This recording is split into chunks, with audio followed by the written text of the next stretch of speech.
Hey, it's Jose Galison. You're watching No Way Jose. You can find me on the No Way Jose YouTube channel. You can also find me on all the major audio podcatchers and Odyssey as well. Credit to Justin Campbell for the intro at jcamp1521. If you want to find them on Twitter, if you are other podcaster and you have any other like intro or editing or any sort of needs like that, you can definitely hit him up to commission for any sort of work like that. He already does a lot of work there for a lot of big dogs. So hit him up. Today, my guest is Jacob Winograd of the Daniel 3 Biblical Anarchy podcast. As always, it's just you guys know what's up. In case it's your first time, the way this works. If you're watching the 26th, you are watching the live stream. And it will only be available the day of. It will get taken down and it will go to patrons. It will only be available for patrons for about a week or so. And then it'll go public. And then if you want to be able to get it in the meantime, it's $2 to get that. Just for the minimum. There's different levels. The highest level being $20. That's a sponsor level. And I have CD McRae of the Whiskey and Tea podcasts. I have Jeremy, and he has a Etsy at etsy.com/shop/raising liberty. If you want to check him out, if you want to hit him up on Twitter at Jeremy Rhymes. If you want to do any of that stuff, you want to be a sponsor, or if you want to do the lowest level or anything in between, patreon.com, just No Way Jose 2020. I appreciate all my sponsors. You guys help me out. Part of why I'm able to keep doing what I'm doing. Today the topic, we kind of go into atheism, theism, that kind of stuff. The same old shtick whenever I pretty much have Jacob on, but obviously we talk about other stuff occasionally. I'll be having James Gentleman on next week. But I think a week or two ago, I was on Jacob's podcast. It was me, James, and Jacob. Because we were kind of a group that kind of started podcasting around the same time. For Tower Gang, Tower Power Hour, just so you guys know, if you aren't aware, we got nuked off YouTube, which anyone who watched the show, big shocker. It was kind of one of those things that's going to happen eventually, but with that, we're still on Odyssey. We're still also on all the audio platforms and stuff. So, you can even watch the video on Spotify if you want. We got that video. Definitely go follow them on Odyssey, because that's kind of where we are for now. We're thinking about ways of maybe trying to go around YouTube, maybe even may start doing live streams here and then take them down right off the bat. Maybe rebrand to Tower Gang. We're kind of kicking around all sorts of ideas, trying to figure out what to do. Also, if you are in Florida or if you're nearby, if you're willing to come to Florida, and you may be a little bit too late, I'm not sure at this point. I'm not sure how many more tickets are available. We got the summer porch tour on May 7th. Go check that out. The summer porch tour. Sorry, I need to explain that a little bit more. Robbie Bernstein has a summer porch tour. He'll be at TopLobsta's house, which is like kind of around Orlando-ish, probably like an hour or so, about an hour outside of the Villages, I believe, roughly. But obviously, if you go to Robbie's page, or if you go, you go watch Part of the Problem. He's been schlepping it there, so go check that out. You should definitely be there. There's gonna be a live podcast with Robbie Bernstein and the Tower Power guys. I'm pretty sure all of us are gonna make it, so that should be a good time. And it's gonna be at TopLobsta's house. Be a fun time. It'll be an hour comedy with Robbie. Go check out TopLobsta. At toplobsta.com. You supposed to get checkout for 10% off. With that, let's get Jacob in here. Hey, what's up, man? Hey, how much are you doing? Doing all right. Oh yeah, I see. You said I tried to save them. This is the this Dude, is that the sucks, Daniel man. curse. I didn't hear about that till you just said it now. So What? That's bullshit. What? I did not. I don't know. I was on Twitter all day. I just didn't. I don't know where you guys announced it. I just didn't see it. What was the was it any specific citation of any episode in particular, or was it just like a bye? I've never been banned off YouTube before. I don't know how it works. They gave us, we've had strikes before, but I think we've only had like one or two. And the way it usually works is like you have to accumulate a certain amount of strikes before they boot you. And like we would always be like, I think usually how it works is you get a strike and you can't stream on YouTube for a week. So we've had a couple times that we had to like do Odyssey only, and then we'll re-upload it later.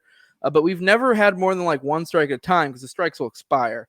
But we just got an email out of the blue, and it was just like severe or multiple violations.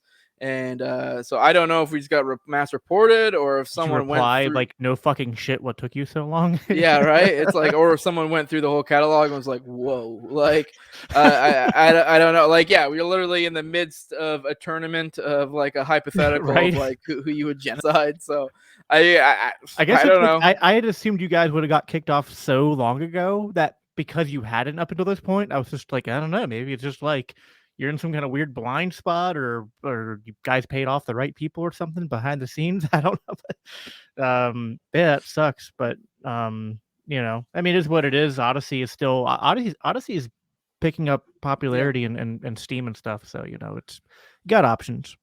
Yeah, I was on there yesterday. I went to the page. I was looking around. I was kind of like curious, like how that, like, I guess I was just looking at the numbers to kind of see. And don't get me wrong, obviously numbers aren't as flashy. Like, Tower Power was probably averaging about like at least like 1,000, if not more, an episode views. So it was doing pretty hot. And then like the lesser episodes, the episodes that weren't doing as well would still get like 500 views. So I mean, it's pretty solid.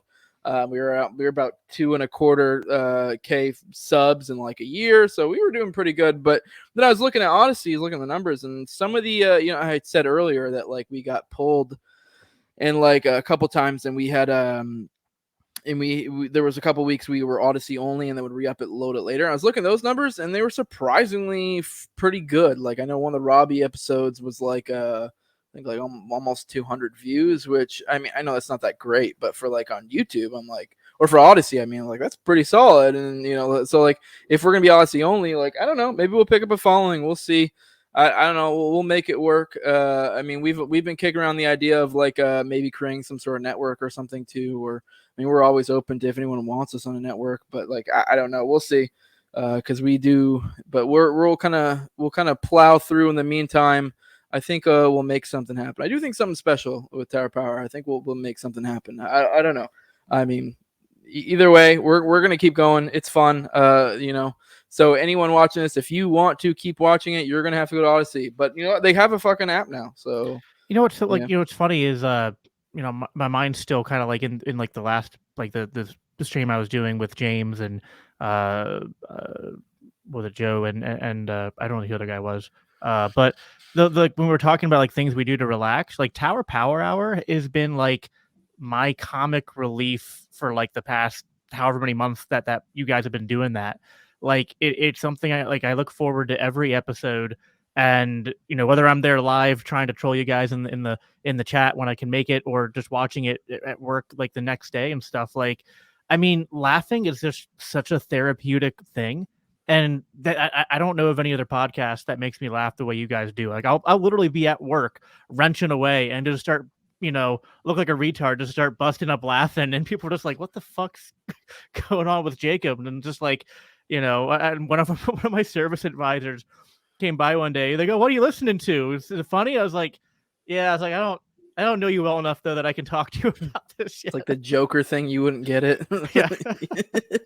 Yeah. Do you watch any other comedy podcasts? Just curious.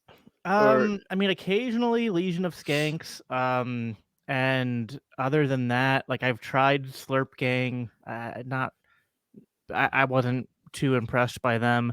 No offense to them, just I don't know, but maybe, and I didn't watch too many, like a couple episodes. I'm not typically a comedy guy. It's not what consumes, you know, 90% of my listening stuff, but I don't know. It's just, again, you need something to break the monotony, and like 80% of what I listen to is political or religious or philosophical, and like your brain gets to a point where like you've overstimulated that part of your brain, and you need you know, you need something to like give your brain just that time to just relax and just kind of enjoy what you're listening to, rather than like you're you know, especially while I'm working, it's like if I'm trying to listen to something that's intellectual and I'm working, it can be too much stimulation, if that makes sense. Yeah, no, I used to go on more like deep, like I didn't really used to do comedy podcasts at all, and I actually still kind of don't. The only comedy podcast I really do, aside from Tower Power occasionally. I usually don't watch it, because I'm on it, but occasionally I'll watch ones I'm not on, or if it was one that was especially good, I'll go back and watch it. But I pretty much now watch Legion of Skanks religiously, but it was weird. I didn't start doing it until I had a comedy podcast, but it's almost like in a weird way, it's almost like I'm studying, but it's the same idea like now, or I listen to now they're a lot studying of you guys and stealing your bits. Yeah, well, it's just like now with I know with the Zyklon Showers thing, but it's like I listen to before I started podcasts, I listened to podcasts a lot, but it was more like a casual. And I still do that, but like now I probably almost listen to them a little bit more, but it's like almost like a studying thing, and it's the same thing with a comedy one because now I have to I don't know, keep my shit sharp or get ideas or have something to give me inspiration for comedy.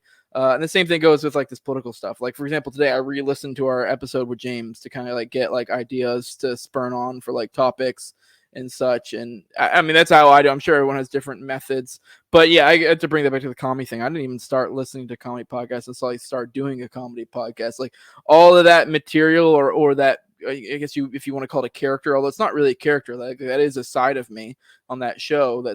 That's more like this side of me that I've always had, that when I'm kind of like hanging out with the boys, like because I was in the active duty military for 11 years. So like I would like, that was kind of like, there was a lot of that. Like, it's kind of like the military is very much like a boys club in a lot of ways. And it's gotten gayer as time's gone on, but like, there's still that element, where it's like just chilling with the boys type thing where, you're shooting the shit, saying like crazy off the wall stuff. And that's kind of what Tower Power Hour is, and like a lot of people we've had people get mad at us that like, and be like, you guys aren't very funny, or I'm like, I've never claimed to be. This is literally just us shooting the shit, and some people find it funny. So I don't know what to tell you. So I mean, I've never said I'm a comedian.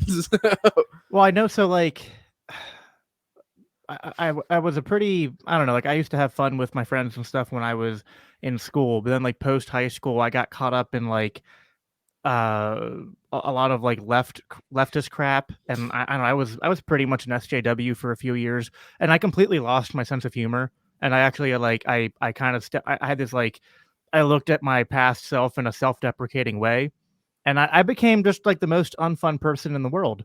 And then when I started getting back into libertarian spaces and starting to reject more of that woke crap, I hadn't really reclaimed like my sense of humor.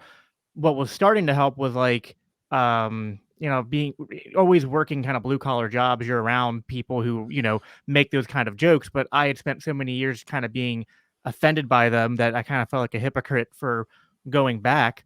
But yeah, I mean, listening to you guys, listening to Adam Nutter, and becoming close with Adam over the past couple years since we're both in the same state, kind of helped me to reincorporate part of myself that I had lost, and to kind of like reintegrate. It was part of like there's this Jordan Peterson idea, which might be something we talk about later in our more philosophical conversation about like integrating the shadow, and like and sort of like that dark humor element, and like being able to look at, like, talk about really sort of offensive or dark topics and not view them with this sort of like weird, spooky, like, oh, we can't talk about that because it's offensive.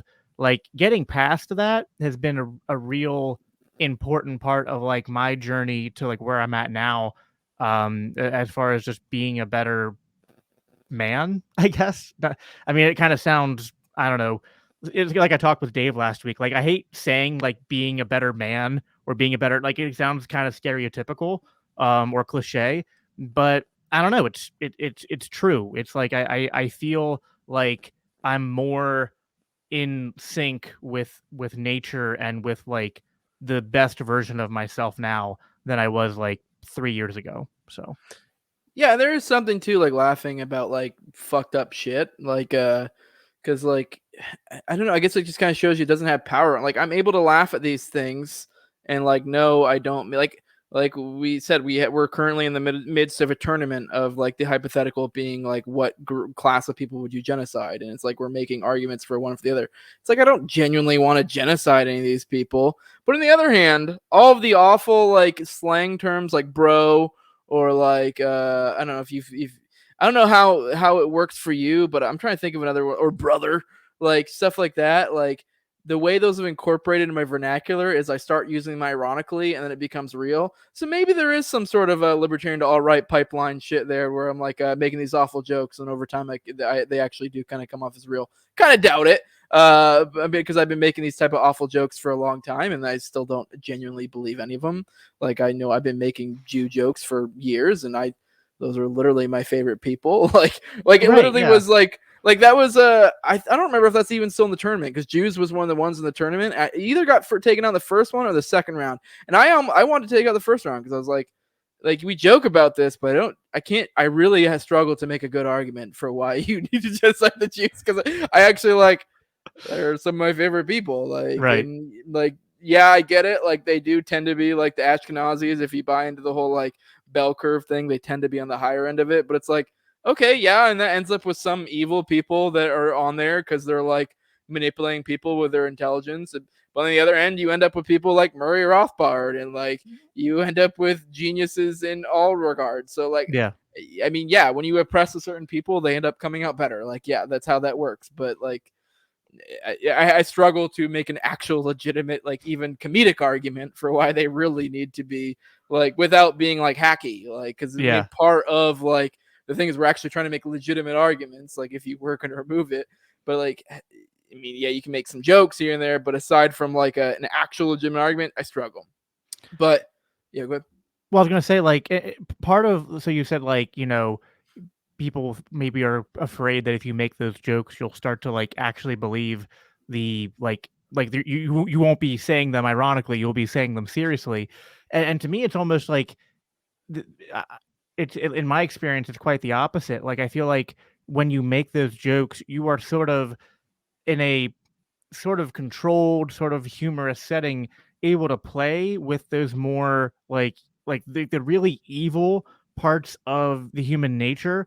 But like so you're able to like get a taste of them. You're able to like see them and like play with those ideas, but in a way where you're not incorporating them into your being, but you're able to I don't know. It's something about again, it's this idea of incorporating the shadow where it's like if you're not to me, it's like if you're not at least getting close once in a while to that line, I guess like that line where you're kind of crossing over into that stuff. Like if you're not familiar with it, then it's like you don't know your limits and you don't understand. Like I think you need to have an intimate knowledge of just how evil people can be. This is why like Jordan Peterson has like Soviet art all over his house, which is kind of creepy if you think about it. Like a bunch of like Soviet Russia like art that some of it is kind of more dark, but like I don't know. It's like to me, it's sort of like the effect it has on me is like the more that I walk up to those lines and stuff, the more that I find myself able to clearly articulate between good and evil. Whereas like if you just stay as far away from it as possible, you don't know where that line is, and it kind of makes you weaker and less effective when you're actually like trying to engage in the culture and actually push back against the people who have crossed that line. Does that make sense? Yeah. It's what was I gonna say? It makes me think of that. Like, did you see that thing with Sean King today, where he was like going on about like, oh, is this really what you want? Like with free speech. Like the first thing he went to was like, oh, what do you think? Like we should just allow hate speech against Jews on here. And it's like it's weird that like for one, you even went there. First off, like why are you picking this specific class? And like I guarantee, like no, there's no way you would have said white people or you would have said I don't know any other like like if someone called me a mayo monkey on Twitter, like, and even if they were being genuine and vitriolic about it, I would probably just laugh. Like, and the idea that like we should not say that other groups of people should do the same, I find to be silly. Like the idea that like if you call a Jew a kike or something, that they should be like horrified, especially online. I just feel like it's such as like pandering thing to them. They're like, unless this person is calling you a kike and then also being like, I'm gonna hunt you down and find where you live. Like, why do you care? Like, this is social media. Block them or mute them or laugh or whatever. Like, if someone genuinely came at me some sort of racist way, if anything, I just laugh or I would dismiss it. Or like if they really were being insanely belligerent, I would just block. I don't care. Well, let me tell you, as somebody who grew up next to actual Nazis, that the racial slurs thrown at me for being Jewish didn't bother me so much as the rocks being thrown at me. You know what I mean? It's like there's a clear, like, if people just say, dumb, hateful, ignorant shit, it's just like, okay, but, if they're being violent, it's like, okay, well, that's actually a problem. But condemning, it's like, if you're gonna, to me, it's like, you gotta be consistent, right? It's like, if you can't make jokes about Jewish people, then you can't, or if you don't allow hate speech for Jewish people, then you can't allow the anything for any groups of people at all. But at that point, it's just, that becomes such a restrictive rule that you can't say anything interesting. Yeah. So, all right. Well, it's been a while since you've been on a show. We kind of jumped right in the conversation. I want to give you a chance to go ahead and introduce yourself to my audience, because it has been a long time since you've been on my show. So just so you know who you are. And then I'm going to kind of go a little bit deeper in some of the stuff we touched on your show recently, because we kind of breezed over some things. So I want to touch back on them, and we'll see how many of these things we get through, because I have a few bullet points on here, but I feel like, honestly, the bullet points I have could easily be 2 or 3 episodes. So we may not hit on all of them, but there's a few I do want to hit on. But if you want to go ahead and introduce yourself for the audience, let them know who you are, what you're about, and yeah. Cool. All right. So my name is Jacob Daniel, or Daniel Jacob, or something. I go by many different names on Twitter. Wait, am I not supposed to use your last name? Oh, you can, or yeah, Winograd. My last name's Oh, okay. I'm like, care. Shit. I thought you've already said it online. I'm like, did I dox you? Yeah, I have. No, I didn't used to, and then I did, but then I tried to. To me, Winograd's such a weird name. I prefer to go by Jacob Daniel. Yeah, but I don't care. Like, it's more aesthetic. I'll give you that. Yeah. Winograd's such a, like, when I learned what it means, it's Russian for grape. It's like, I mean, like, having a Russian last name is okay, but like, grape is kind of a lame, like, it'd be like if Winograd meant something like, I don't know, like, I don't know, something more badass, it'd be different. But anyway, so yeah, my name's Jacob. I have a podcast, and I've had Jose on a few times. It's Daniel 3 Biblical Anarchy.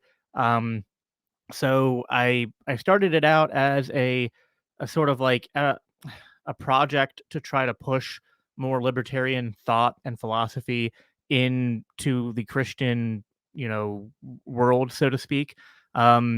It's kind of branched out from there, and I still do that kind of stuff, but I also, I'll do some stuff on current events. I'll have people like Jose on, or other people who aren't explicitly Christian, to talk about different topics, whether it's religion, philosophy, or just, whatever I want to talk about. I like having the kind of long form conversational dialogue that we all kind of do. And other than that, I mean, I'm also, I guess the only other thing I can think of is that I'm a state organizer for the Mises Caucus, and so I do work within the Libertarian Party. And yeah, that's pretty much me in a nutshell. All right. Well, let's go ahead and get into it. On your show last time, you mentioned 2 things that were like you couldn't wrap your head around in an atheistic worldview, and we kind of got into one of them. But I realized after rewatching it that somehow, I don't know how, I think I misinterpreted what you were saying, because you said the 2 things you said is basically why humans have value and morality, and I don't know why, but I took why humans have value as nihilism, which I guess you can I can see how I connected those 2 dots. And then realized like, those are kind of two different things a little bit. Like why humans have value is a little bit different than why on an individual level, or even as a group level, why it's a little bit different than nihilism, I would say. So I do kind of want to go into those and discuss those a little bit. Sure. I guess we'll start with the first ones, like why humans have value and how. And I'm not even necessarily trying to make you an atheist here. I'm more just trying to explain the logic of like a normal, like your typical atheist, if you will. And like, so, all right, for humans having value, let's go into that one first off. I guess I'll give you a second to maybe expand on that a little bit if you want, or we can just move on from there, because I do want to kind of give you my perspective on how a human can have value from an atheistic worldview. Sure. And I mean, so, value can have different connotations. I can understand how without God and without religion, humans could have, I mean, I guess like economic value in the marketplace.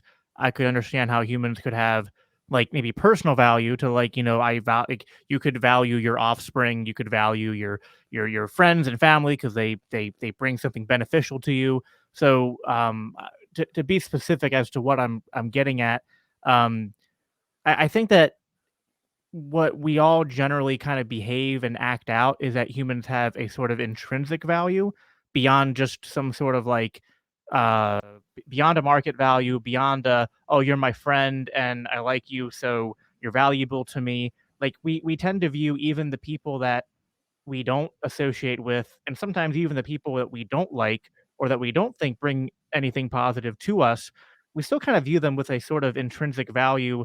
And I think it extends beyond just the fact that, like, oh, well, we're all the same species.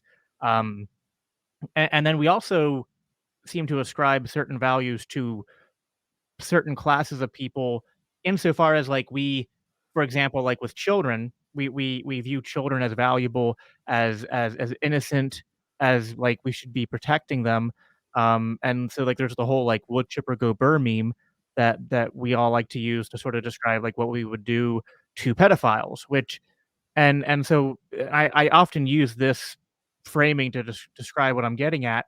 So I can understand how on like naturalism or on atheism, one could say that pedophilia is like in an evolutionary sense not preferable, not conducive to what you would want in your community. But we don't like give pedophiles a slap on the wrist and go, no, knock that out. Like that's not cool. It's not like okay, $500 fine and you go back to your day and we don't even stop at like maybe something more extreme like just ostracism or a few years in jail. Like the whole wood chipper go burr meme is like oh if I caught somebody doing something like that to a child we'd kill them. And it's not even just like your child, it's like any child. And so it's like, okay, well, why do we have that? Is that just, is it just something artificial and random? It's like, well, no, to me, it's like we sort of have this, we see some, like we all act out this sort of like humans have this intrinsic value. And like the problem is the value thing is sort of related to morality, but I'll try to stick to value first. It's just like we view humans as having a value that goes beyond, I think, just what I can clearly explain through just a sort of naturalistic framework. All right. All right, where do I go there? You threw a lot at the wall. I guess I actually feel like I'd kind of disagree a little bit how you framed it, because humans having value. I mean, we've talked before. I come in from an egoistic worldview, so really for me, it's as simple as it begins at me. I believe I have value because I don't like it when bad things happen to me. I know you can call that selfish or what have you. And then, you kind of brought up family, friends, which I've once again, that kind of feels natural, like you're like, oh, I can understand from a family friend thing. But if you're outside the scope of it, yeah, in a certain sense, you still have value. But in the sense that you're another actor outside the world, and I realize that fucking with you in any sort of way could have repercussions. That doesn't mean I want to necessarily do it. Like, and I guess in a certain sense, you have value as other thing. I guess I actually struggle to kind of wrap my head around this, because yes, I see humans have value in that sense, but I don't see how that is in any way tied to any sort of religious thing. I don't know. I can because Well, do you believe that? And I think I've asked you this on my show before, but like I don't think, or at least I guess I'll just ask, like, do you believe humans have a soul? Or do you think there's anything to is there anything to a human being beyond like cells and chemical reactions and atoms? Well, when I say no, I more mean like maybe. You But mean you like can't prove it? Like it's not something I, it it's could more be like I real, don't but you know. don't have any, Yeah. you can't count on it being there. You can't verify it's there. No, I don't know. It's kind of like I don't know, and so I operate off of no until like it's just like saying, is there a fly, or is there a, I don't know, is there a teacup float, or I don't know. I'm trying to think of an absurd thing. Is there a unicorn on Mars? Maybe, but I feel like it's safe to operate off of no for now until someone shows me otherwise. I don't know. Like I have no reason to believe there is. Yeah, no. I mean, and I mean I guess I don't know. I'll let you go for. I don't know if you have anything to add to that, but I don't. Well, I mean, again, it's like, and the problem is like, and I appreciate you want to go through this point by point, so I'm trying to not jump off into like 5 other things, but like they are connected in my brain. So it's just like another thing that I think that, actually, real quick, let go ahead. All right, sorry, I don't mean to cut you off, but I guess is the best way to put it. Someone that I don't even know exists on the other side of the world, they literally have zero value to me.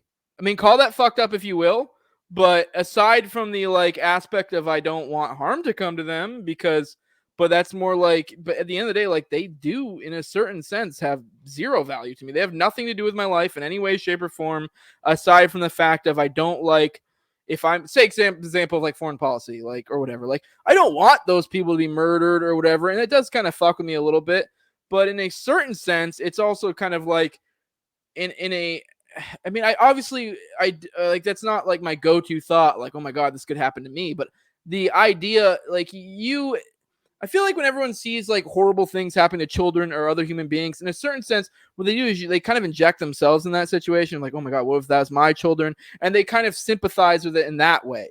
So, and it's almost like this human thing that we do, to where it's like, and you could understand that in a biological sense of like why you would want to do that, because like obviously like you're setting a precedent.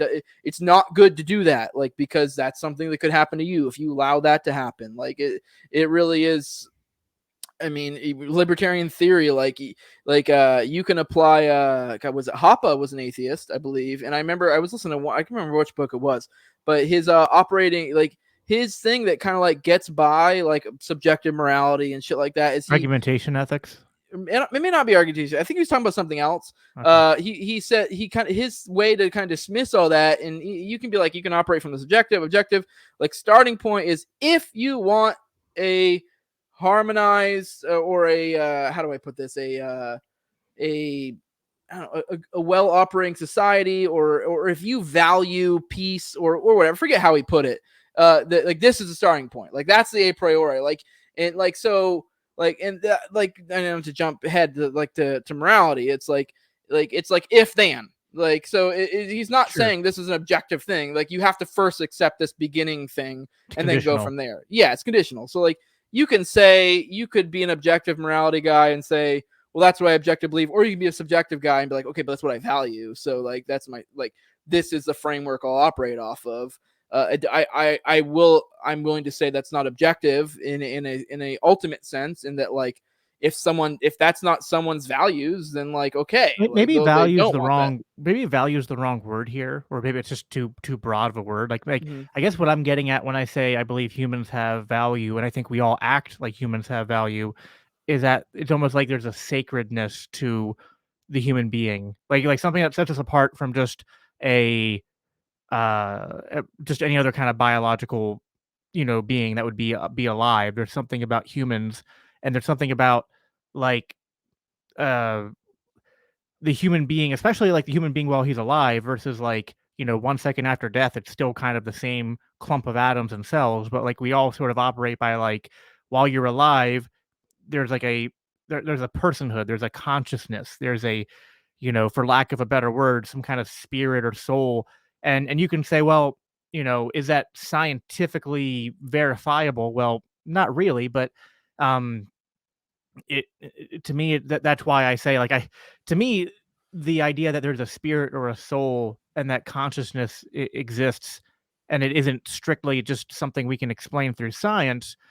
To me, those are kind of self-evident, and I can even, like you often say, well, I start with my senses, and it's like, well, through my senses, I am sensing that I am more than just a clump of atoms, and I'm more than just random firing neurons. Like there's something to me that's beyond that. Now, I think some atheists have said like, well, that's basically just that is a illusion of free will and an illusion of person that your brain creates to sort of make sense of reality, which I don't know, to me, I don't find that, I guess it's possible that's all it is, but I don't find that satisfactory as an answer.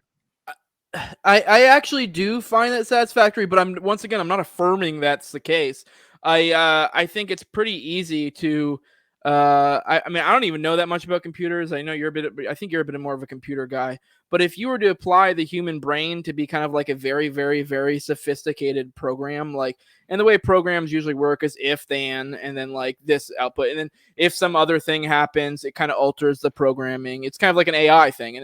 And so I can kind of understand how like the logic of it's extremely advanced. And once you got an AI advanced enough, it would essentially kind of be like this kind of thing, I think.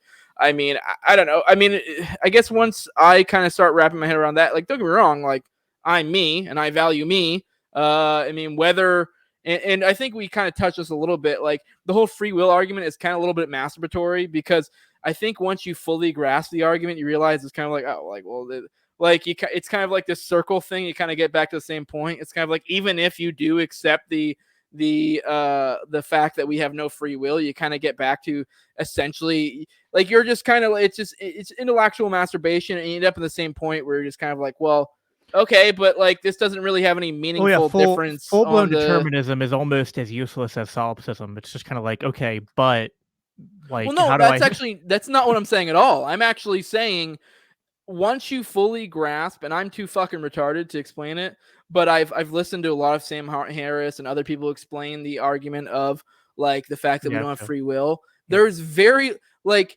once you fully kind of grasp what they're saying, it literally is basically no different than the free will argument. Like, it's basically like, okay, so, but we're still in the same situation. Yeah, like nothing's different. Like the only thing that might differentiates there is maybe just a slight shift of your perspective of like, you know, maybe when it comes to like criminal justice or something, like the idea that like and really I think even from a free will perspective, it's kind of if you kind of have a little bit of elevated thinking, you kind of come to the same conclusion of, instead of like a punishment type mindset, like it should be more of like a and like this kind of goes a lot into like libertarian theory too, and how we should approach how you punish is the wrong word. Like when it comes to criminal justice, it should be more about recompense or how to solve the problem. Yeah, rehabilitation. Rehabilitation, I think, is actually like a lot of libertarian theory kind of doesn't come to that. A lot of it comes to like recompense. Like all you're trying to do is like correct the wrong to the best extent possible,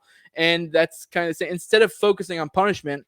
Because punishment I feel like even if you like from a free will perspective or from a determinism perspective, like punishment just kind of serves no purpose. So I feel like that's what I'm saying. It's like a circle. Once you kind of understand both sides of the argument, you kind of realize like, well, it kind of makes no fucking difference. Like you end up in the same place. It literally is just like it just literally is intellectual masturbation. Because I know I spent months like getting really interested in this one at one point. This is one of those things, you know, like with ADHD where you go really deep into it and like figure it out.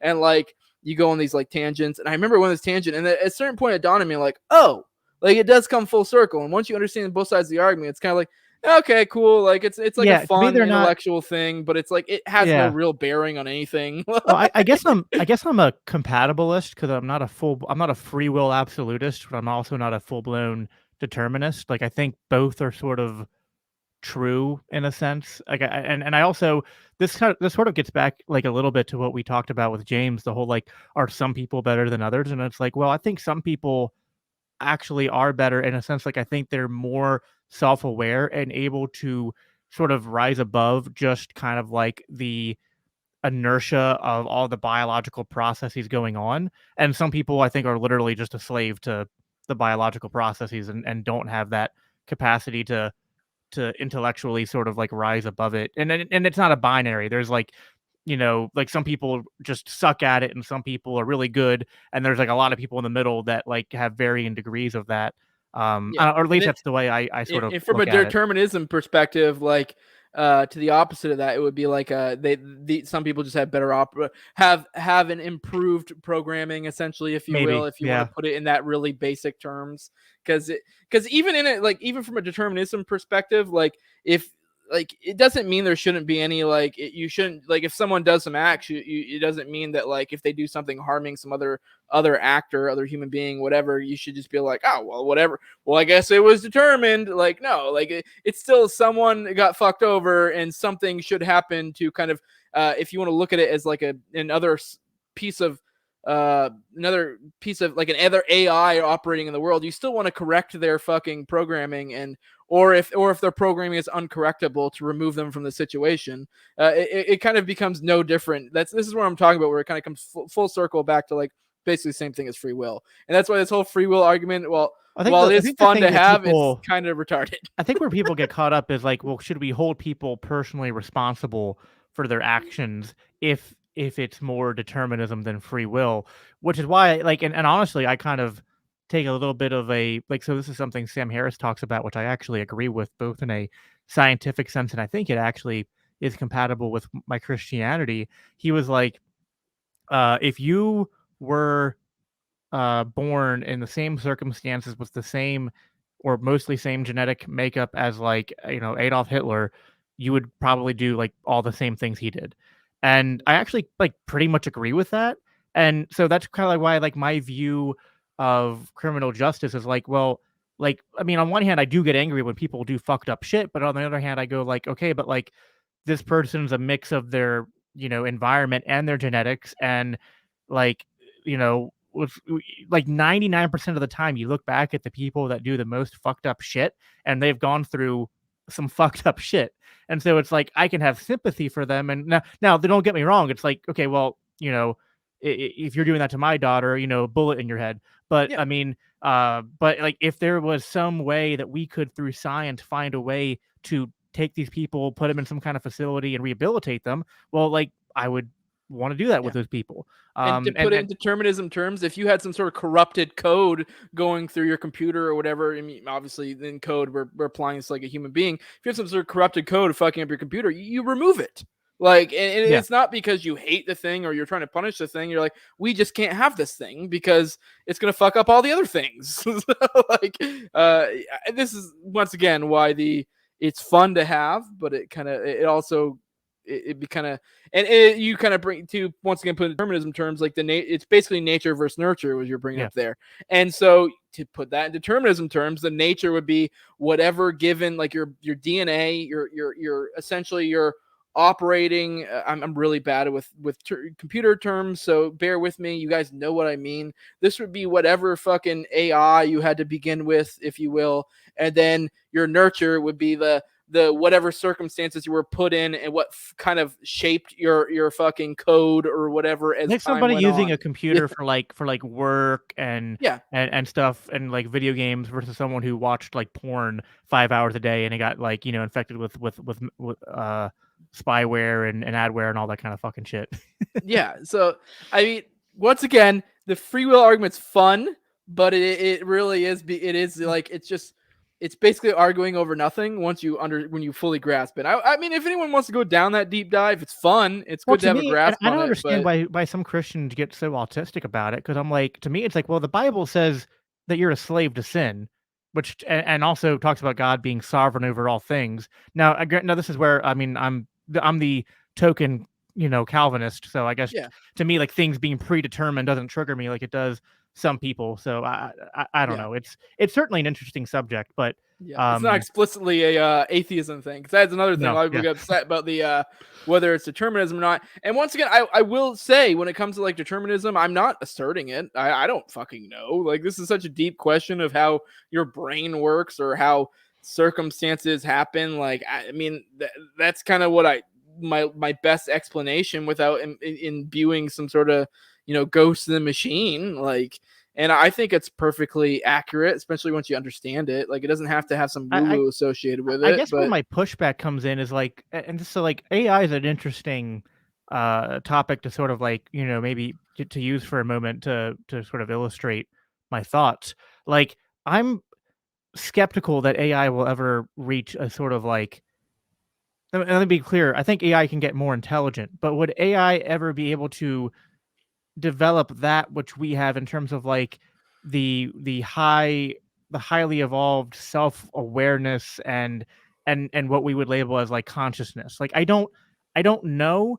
I lean towards that consciousness is something that we don't really have scientific language to even we don't have scientific language to explain, and I don't think we even have the scientific tools to really properly study consciousness. And so I mean we obviously know it's somewhat, you know, related to the brain, but I mean, you know, and now maybe 100 years the neuroscientists will figure more out. I don't know, but it's like operating on what we know now, it seems to me that it's hard to reduce purely to naturalism, and so because of that, not to be a dick, but you see how that's a God of the gaps argument, right? so By the way, I to back up on the AI thing, I actually agree. Like, I don't know a lot about tech, like I just said, but I don't think it's gonna be in our lifetime for sure. But yeah, yes. but as far as the God of the gaps, I mean, I think there's something different to me saying like I don't know where the I don't know why lightning happens, and so that must be God, versus Yeah, me. you say that, but 1,000 years ago, they would be like, "Well, okay, you know, the grass grows because of the water, but we don't know about the lightning. That's too much." Like, you see how it's slowly it's shrinking, shrinking, shrinking, right? Like, I'm not saying like maybe But you're right. I Maybe we get deeper in the brain. You're like, "Well, this is way too deep, and it's obviously woo woo, and we don't fucking know." But like, I don't know. I think over time, like maybe not in our Again, it's just lifetime, I but guess it's just because I view like lightning. Now, granted, I'm sort of like it's hard to imagine living in times before we had the scientific knowledge we have now, and like I don't have that. My imagination does not extend that far, so I don't know how I could go through life and not have the understanding that like I know that rain is a natural phenomenon, and I know lightning is a natural phenomenon. I guess okay, I okay, guess but 100 years ago it's an people argument didn't from ignorance at the very least, right? Right? You at argument least from grant ignorance. that. Like the fact that you're arguing that, and I'm not even saying we're having like a debate here, but like Mhm. so far as like if you're going to say, well, I don't think conscious to be explained, because I've heard religious people do it a lot, and I don't even know if you're necessarily saying that, but it's kind of like, well, I don't know how that could be possibly explained with natural things, and I'm not saying you're wrong. Like maybe we do get here, Well, but it's like I don't we've know got with certainty that consciousness can't be explained yeah. scientifically. So yeah, I mean it's possible. Yes. So my point Yeah. being is, if this is some sort of argument for theism of some sort, it is a very much an argument of like, well, we don't know. It's an argument from ignorance. It's like like that's basically another way of saying the Well, God of the apps argument. I would say that I'm way far off from theism, and Mhm. I'm more just like I feel like our difference is like you know, I'm agnostic about a lot of things, of course, but I feel like the main thing is that I think you're at least skeptical of anything beyond that which is like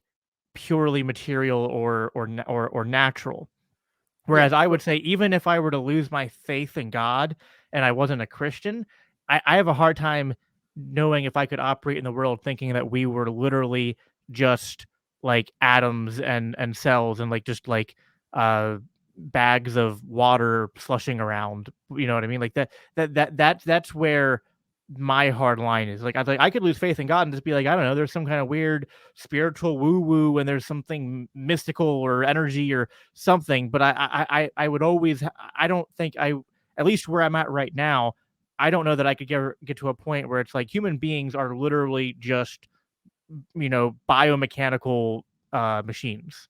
Okay, but like obviously, like all right, like I hear people do this, and like, but I've also seen atheists do the exact opposite, and honestly, it kind of annoys me too because it's just kind of fucking gay. Honestly, like I'm not saying you, I'm saying what atheists do. Like, I guess what I mean, I would say like if you were putting an overemphasis on what you say, it'd be a little bit gay too.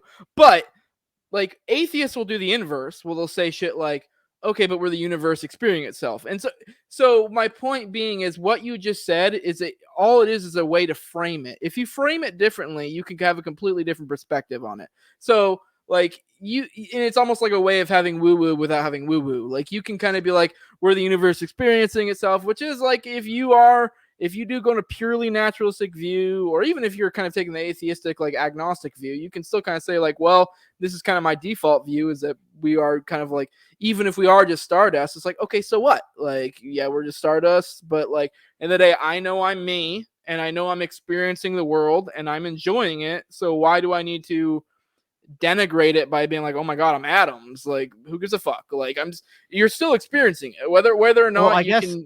so I guess I give a fuck because I give a fuck, which seems like Yeah. a cop-out answer, but it's like I care about morality and I care about justice, and I care about these abstract things to such an extent that like that just the fact that I care about those things is sort of like well, why do I care? Like, and not only why do I care, why do 99% of people care?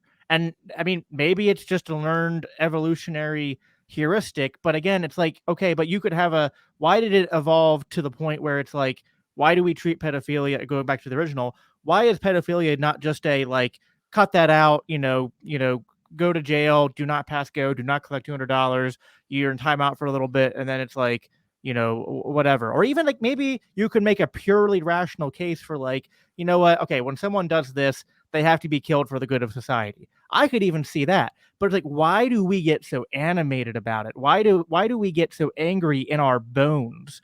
And really this speaks to like our emotional experience. It's like, what is that? And how can we explain that in scientific terms, what it means to be angry, what it means to be fueled with a sense of justice, or with a sense of like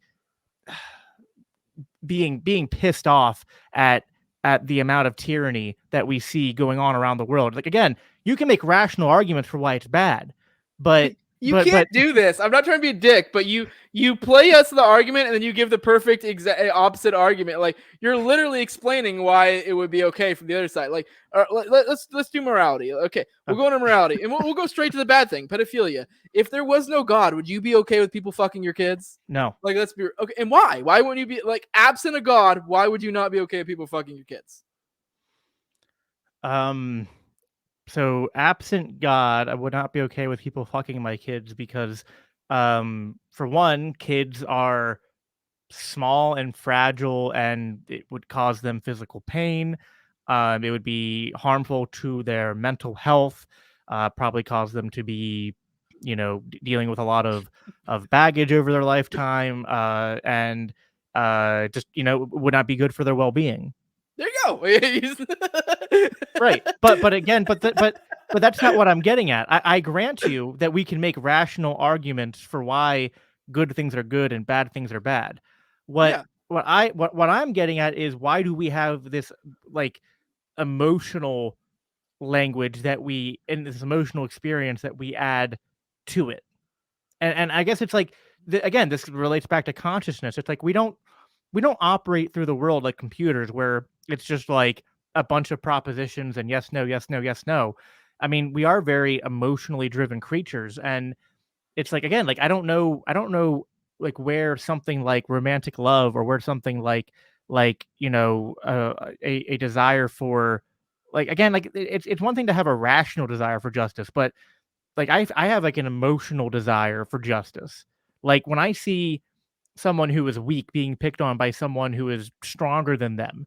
I mean, I got into like a dozen fights in school because I would see somebody getting bullied and I would step in and stop them. You know what I mean? So it's like, again, like, why? It's like, I have a hard time what I'm, to be very specific. It's like, what are our emotions and our experience, as far as like, we don't describe these things in just purely rational language. We describe them in emotional language too, which is why, like, we don't just shoot the pedophile. We we shoot him with like a righteous fury, and like a deep seated like animated hatred for people who would make victims out of the most vulnerable and the most innocent. Yeah, but so are you trying to say that you have a hard time rationally explaining emotions? I guess that's part of it, yeah. Because, I mean, not to be flippant, but animals have emotions. Like, is that something spiritual in animals? Is that where you're like, because I mean, and I'm not even saying like primates, because obviously, like, I mean, that's kind of easy, but like elephants, I know we talk about crows, ravens, like hell, even dogs, and like, I feel like it's honestly, I'm not trying to be a dick, but it's kind of easy to explain emotions, really. Like, we can explain the chemical reactions that happen in our brains that trigger the emotions, but it's like when I feel the emotions that I feel, like I'm not perceiving a chemical reaction. well, yeah.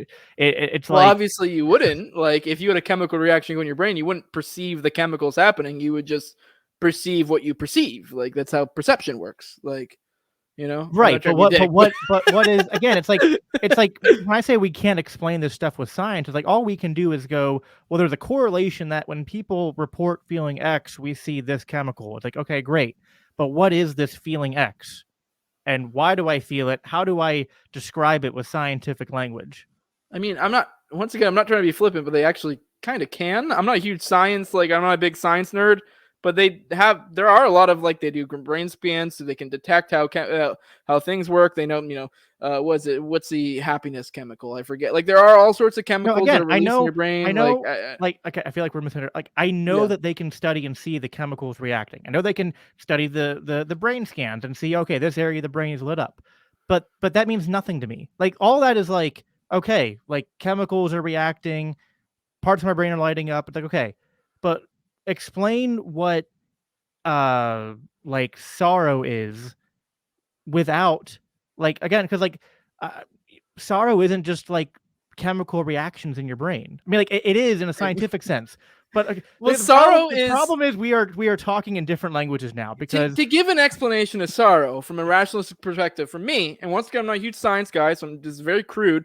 Bad thing happens that you regret, and you could even place this way back biologically, and you obviously then experience these emotions that get released because bad thing happens, something is not preferable, and obviously sorrow would be most likely because you don't have any actionable thing you can do about it. all right, It's a way so you can set an imprint. So, hey, I don't want this to happen again later. So I'll remember this feeling so I don't let this happen again later. When it comes to anger, say in the case of pedophilia, we gave a rational explanation why we would be not okay with pedophilia, and especially when it comes to our own children. So this is literally fight or flight. That one's way easier to explain than sorrow, because that just comes down to fight or flight. You can do libertarian theory. That's your property being fucked with right there.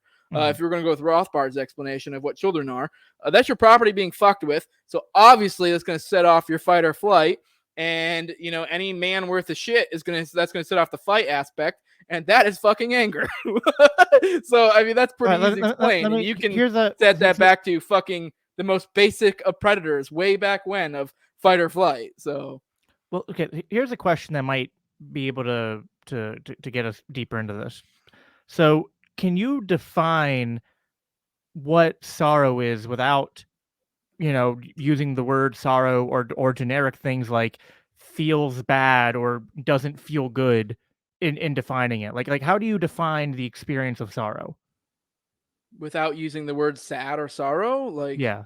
I mean, don't you think that's kind of like cheating? Like how What do do you you mean? define sadness without saying sad? I mean, sure, if I was some I don't think science that's nerd, I could cheating. I probably. think that's no. I'm not even asking for a textbook definition. I'm saying, like, can you explain just in your own words even what sadness is? And but I mean, I don't feel like it's cheating to say you can't use the word you're defining in the definition. I mean, that's like saying like a tree is a tree. It's like, well, that doesn't help me.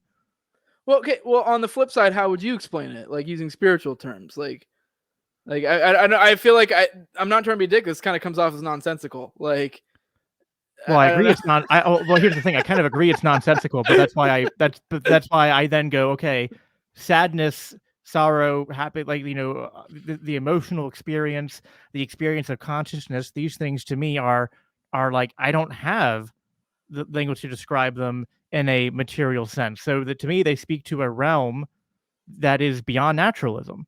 Okay, Now, when I but go beyond I just said, naturalism, I can't okay, explain them. that's why I said if I was a science guy, I could give you all the chemicals involved. So, like, or the I don't brain know. We're patterns or whatever. So I but mean, that doesn't. But like just identifying the once brain. again, I'm not affirming that's the case. There could be some spirit that magically fucking those feelings in my head, but I mean, Like, I you don't know can why that would be the default if I I can don't know like otherwise. it's like you can describe what sleep is in terms of brain processes and body processes, but that's not the same as experiencing sleep and describing the experience of sleep from Okay. a personal subjective view.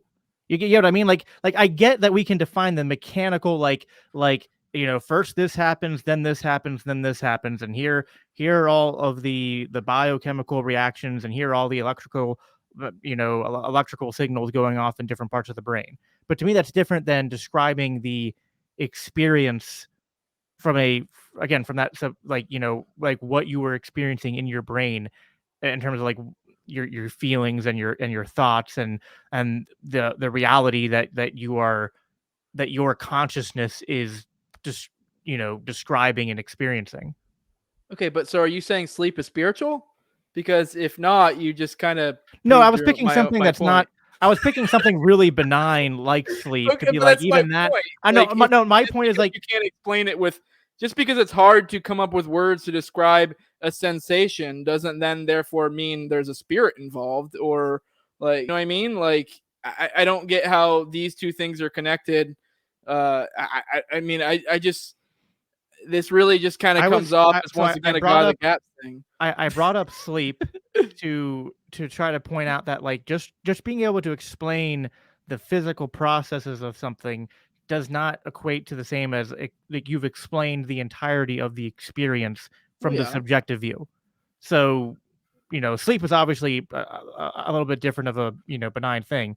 You know, another thing we could point to is like why do things, you know, like more I guess other benign things would be like color. Like, do we all, when we see the color red, is it the same for each of us? You know, one of those, Okay, it's but kind of one of those dumb my things. point is you're making my point right now.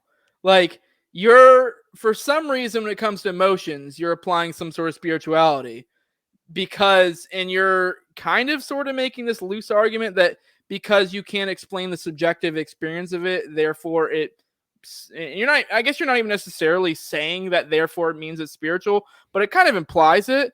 But then you're also then giving all these other examples of experiences that you're saying are not necessarily spiritual, but the same exact qualitatively, it's basically exactly the same thing except for the fact it's an emotion. So my point being is, how, All right. I where's got the another. disconnect here? Like, you know I what I feel like mean? Like, the if disconnect is that. colors is another good thing too. Like, just because you can't explain a color to a blind person doesn't mean that color is not a thing, or there's not a rational way to explain it, or whatever. You know what I mean?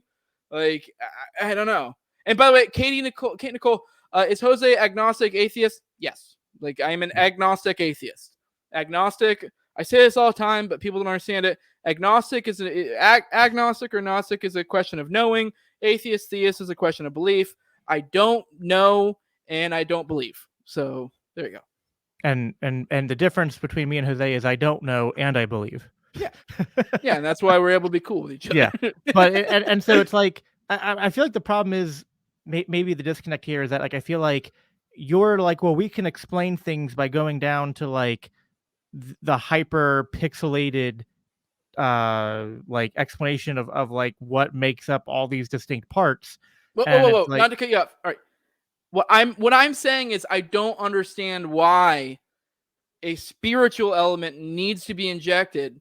Like, even if I wasn't able to give a rational explanation, why a spiritual element needs to be well, I injected, mean, I'm not saying it has to. I'm not or saying why it even that. All should right, be. okay, so so if so let's say I'm not trying to trap you here. Let's say for sake of argument you agreed that consciousness, emotions, and the experiences we have in those realms are not explainable with sort of like scientific or even naturalist language. Like, let's say for sake of argument that you agreed with that. Um Okay, so then I would not say that accepting that means that you have to then suppose that, okay, well, therefore there's something spiritual. I'm just saying that I find then that that it is a probable or at least somewhat plausible explanation then to say that, well, this could be what's going on. It's not that I'm saying like it automatically proves it, there I could will, be. I will agree with you that everything, your entire belief system could be. I'll give you that. But Okay, and I'm saying, and what I'm saying is when I look at the fact that emotions and consciousness don't seem to have they seem to be things that although they dip their toe into the naturalist realm, I think that there is a large part of both that extends past what we can experience and describe in naturalist language. And so and I find that if I'm going to then describe it or ascribe to it a spiritual element, that it makes better sense of all of reality to me. Because to me, defining reality in just atoms and cells and electrons and energy, to be clear, I doesn't. don't. I'm just giving alternate explanations. I don't actually experience. Just so people know, I don't like assert any of that. I don't even necessarily. I'm not a huge science guy, so I think sometimes I don't know is a sufficient explanation. Well, and I think it's okay to say I don't know. I mean, I don't know.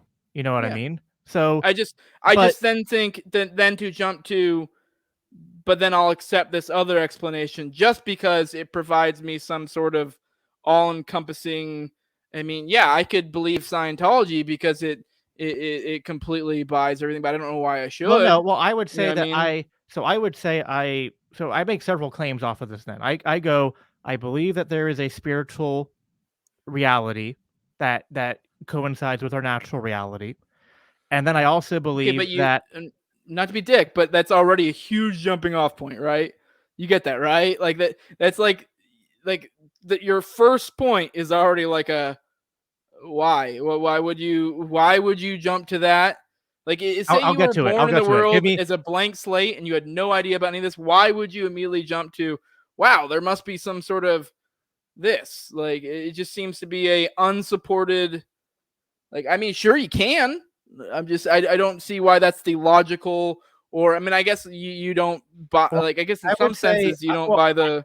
I would say that based on my senses, that when I experience sadness, when I experience happiness, when I experience injustice, that that you know the depth to my emotional and personal experience is something that is not just like I am a bag of atoms and highly But once specialized again, stardust. I don't. But see how you're already kind of cooking. Like you're like that's not even how I think. Like it's like I know you're not intending to do it, but it's kind of a straw man. Like just because like that's not even I'm how not I trying to say think. And that's I'm what you gonna. think. I know I'm I know saying you're that's not what. saying that, but like I don't get how that would be a thought process. Someone would be like, well. Like, I know. I guess I don't just understand that logic. That would be like, well, I mean, I don't think this is that. Like, you can sometimes it's just okay to go, I don't know. Like it's okay to just be ignorant or just be, I guess, honest with yourself of I don't know, and that But I doesn't am mean that honest I with should then myself. I jump don't. on. No, I I'm know I not don't saying you're not. know. Yeah. But But because like, there's a difference between belief and knowledge, and it's like yes, I know, I know. I don't know this stuff. So if I was coming in saying like, oh well, because of this, and this, it's just you're an idiot if you don't believe in No, these things. It's like, well, no, I don't know. But I guess like where I'm getting at, and then I can explain the process is yeah, that yeah. the reason I believe the things I believe is because I think that there's kind of two claims actually. One, I think it makes the best sense out of all of reality, and part of what I'm including that is that part of my reality being the questions I have about like why I feel the things I feel. And then beyond that, I think the second claim would be that it brings more value and meaning to my life. And so, and I think I said this in our conversation with you and James. I was like, it almost, maybe it's a bit of a stretch to say there's like a little bit of an egoist flair to this, but it's like I believe because I want to believe because like I like fuck you, it brings me enjoyment and meaning. So like I'm gonna do it almost just for that Yeah. fact. And for that, yeah, if that is your logic, if that's what brings you happiness, yeah, I have nothing to say to that. I mean, I would say that like, I mean, I don't. And when I I say think fuck you, I mean it like in the yeah, humorous way, yeah. not like I yeah. would say for me, like I have that same exact thing. Like I don't know. I guess for me, I find it freeing to not feel like I have that. But I mean, if that's what you enjoy, yes. I mean, from an egoist perspective or whatever, if that's what brings you happiness, yeah, that's fine. But from a logic perspective, that's and where to be I clear, get a it's little bit both. It's like shaky. to me, like it brings me happiness, and I also part of why it makes me happy is that it's like when I look at both options, it's like okay, well, and again, to be clear, I'm not saying this is what you believe, but to me, the way I perceive it, there's two options. Okay, but you just said It's that's either not what I not believe, so you know it's not two options. Not trying to be a dick. I'm just saying. okay. Well, I guess so. To be fair, I don't know it. I don't know how you come to a third option. So that might be something you can follow up with. But when I am approaching this, I feel like there's only two options, and it's like option one is everything is natural material, and I'm like, well, this doesn't seem right, both from a emotional and sort of what I would say just kind of rational, like my senses tell me there's more to it than just atoms.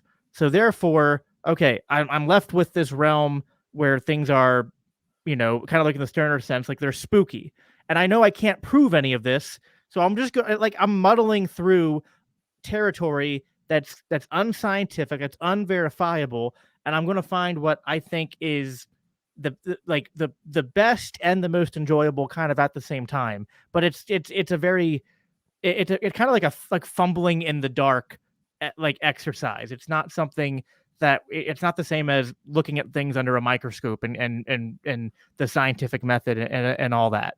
So again, that's how I'm coming at it. If there's a third option, it's either that I don't know it or I'm incapable of seeing it. I don't know. Like, what would you say? Like, I don't like, and I'm not trying to say that you are a strict naturalist. It's just like, I don't know.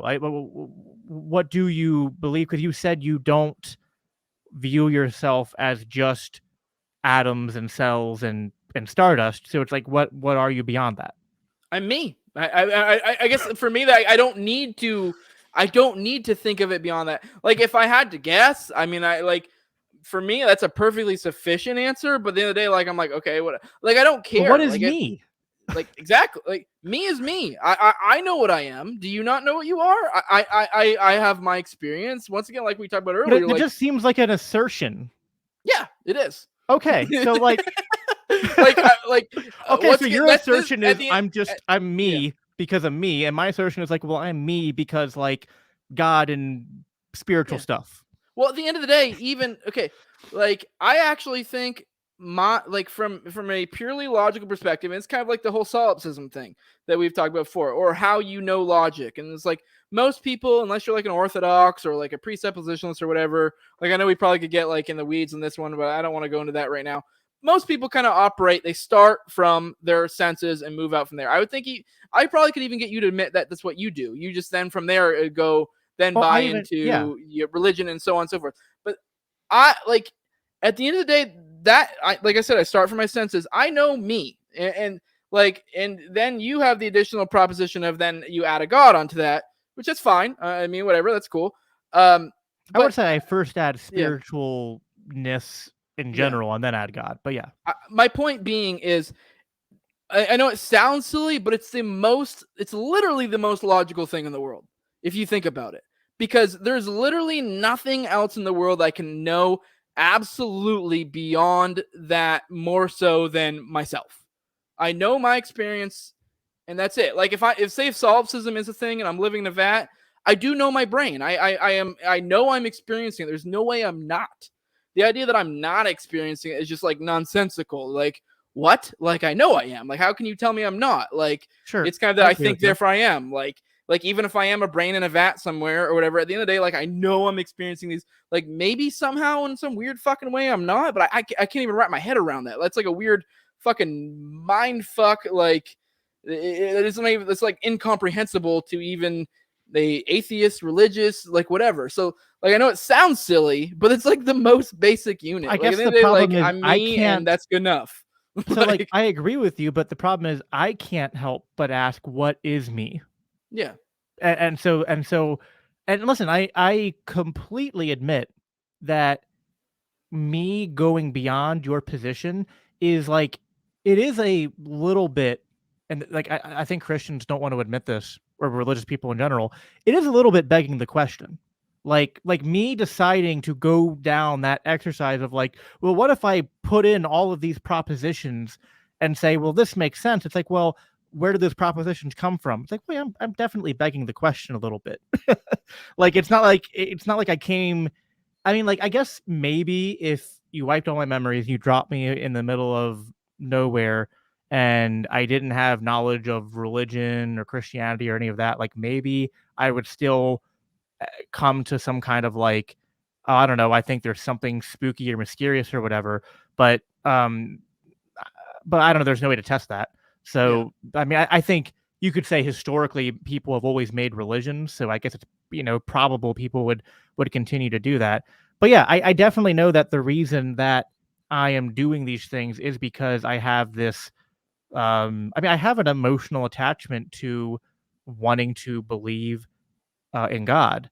Um, and I went through a period. I mean, I dived deep into atheism. I mean, I went through all of the classic debates with the guys like Sam Harris and Christopher Hitchens, and I mean, Dawkins, all of them. Went Matt Dillahunty, another good one. Dillahunty's a good one. He's kind of a cunt, And but he's a good one. yeah, he's a funny cunt though. It does drive me nuts what a raving liberal he is when it's like, dude, you're so fucking like he's so logical, but it's like, why is this a spot where it fucks you up? Like what does he always goes to? It's God, what's the veil of ignorance?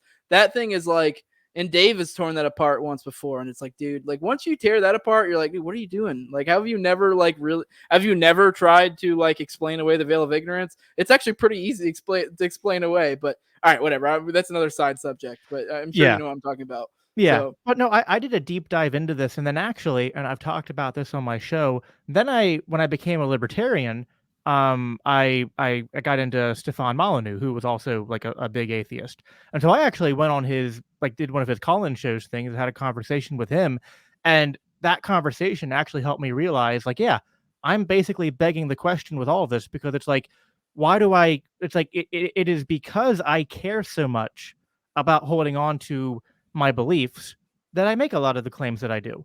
But it's like, okay, well then I go back to, why do I care?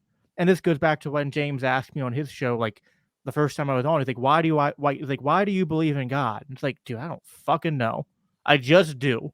And I've tried, like I went deep, and I think you can hopefully appreciate, like I try my very best to not make the dumb cliche theist arguments that like I know are really not logically sound. Because I know they're not. And I got to the bottom of that, but instead of getting to the bottom of that and then going, oh, well, I guess I can't know that God exists, and so I am going to lose my faith or reject my faith. I was like, no, I don't want to lose my faith. Like, I believe in God because I believe in God. And to me, it's as natural as like breathing, or like not, just existing. So because of that, but to me, I guess like the only thing I would say is that when you say we start with our senses, it's like, well, I agree, we start with our senses. And I guess this is stretching that definition a little bit, but it's like I have this deep embedded emotional experience where it's like I believe there's a God. I believe there's something more to reality. And so, that kind of shapes how I approach all this. All right, well, that's a perfect place to end it. I'm going to probably title this Theism Destroyed, make it real clickbaity. No, I'm just kidding. You want to go ahead and drop your plugs and we'll get out of here? Sure. And by the way, we need to the next time go deeper into the morality argument, because that's where the rubber meets the road, and I think I can provide. I think we sufficiently touched on it, though. That was my whole point with like the pedophilia thing, and kind of like we touched on it a little bit. Like that was the most, like, because that was the one everyone goes to. Like, but we can go into that more. Maybe next time I come on your show or something, we can go in different aspects. Maybe whatever ways you want to go with that. I think I cut to the root of it with that one. Although there are definitely other avenues to go with it. But yeah, go on. Sure. Yeah. Plugs Twitter at Biblical Anarchy. The podcast, Jangle 3 podcast, is everywhere: YouTube, Odyssey, Spotify, Apple Podcasts, all of that. And that's it. Yeah, and with that, this is the No Way Jose show. You can find me on YouTube, all the major audio podcatchers, Odyssey as well. Follow me at 2020 No Way Jose on Twitter. Give me money, patreon.com, just No Way Jose 2020. Hey, what's your fucking Patreon? This is a safe space for grifters. What's your fucking Patreon? It's patreon.com/biblical anarchy. There you go. Give this man fucking money. Like, share, subscribe, comment, all that good stuff. Yeah, Junk said the whole episode was a morality argument. Yeah, in a sort of way, kind of. Yeah. I mean, it is. I just think we can go a lot. There's so many different avenues. Yeah. Yeah, because it's like I think I know you're trying to end it. So it's like I know you can rationally explain why things are right and wrong, but I just don't know why you can't just go, well, fuck it, I don't care. Well, I mean, you can. I mean, there you go. Which is the whole thing. Like, I mean, no one's saying you can't. Like, all right, now you can title the episode "Theism Destroyed." Yeah. All right. Yeah, like, share, subscribe, comment, all that good stuff, and that we are out. I gotta go to bed. Appreciate you coming on. This was fun. Yeah.